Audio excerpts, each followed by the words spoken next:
کہ لڑکا بہت خوبصورت ہے تو لڑکی بھی بہت خوبصورت ہو. ہر ماں چاہتی ہے میرے بچے کے لیے کوئی پری آئے، جبکہ ہماری سوسائٹی میں پریاں تو ہے نہیں.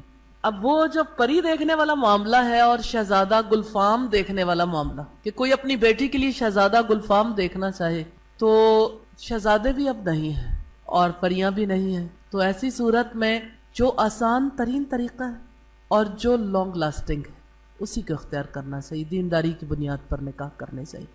باقی اگر کسی کو دین کے بعد کوئی مالدار ہے یا کسی کا حسن و جمال ہے تو یہ الگ معاملہ. رشتہ صرف ایک لمحے کی بات نہیں کہ شادی کے موقع پر جوڑا بیٹھا ہوا کیسا لگے گا، یا یہ کہ دونوں کی شکلیں باہم ملتی ہیں یا نہیں ملتی، یا یہ کہ ایک دوسرے کو سوٹ کرتے ہیں نہیں کرتے.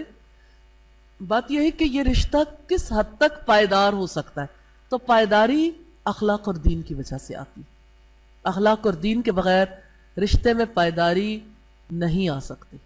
جب آپ صلی اللہ علیہ وسلم کے نکاح کے لیے سیدہ خدیجہ نے پیغام بھیجا.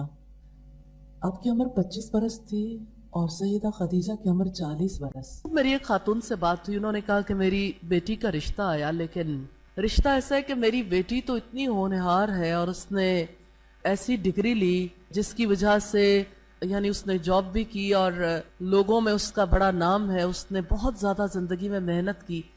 اب اگر میں اپنی فیملی میں سے آنے والے ایک ایسے رشتے کو دیکھوں کہ لڑکا صاحب اخلاق بھی ہے اور میں اسے بچپن سے جانتی ہوں، بہت زیادہ اچھا لڑکا ہے، لیکن اس کی تعلیم کم ہے. تو مجھ سے جب انہوں نے کہا کہ آپ اس رشتے کے بارے میں غور کریں تو میں نے کہا میں غور کیسے کر سکتی ہوں، دونوں کی تعلیم برابر نہیں ہے.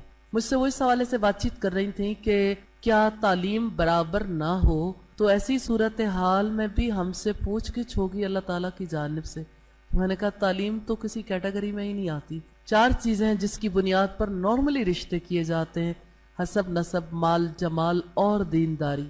تعلیم تو اب 5ویں چیز شامل کر لی گئی. اس میں کوئی شک نہیں کہ صاحب روزگار ہونا چاہیے، حلال روزی کماتا اور اتنا کہ اپنی فیملی کو سپورٹ کر سکتا ہو.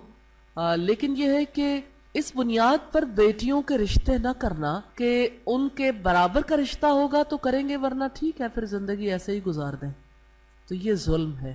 شریف بچیوں کے لیے بھی زندگی ایسے بسر کرنا انتہائی تکلیف دہ ہے.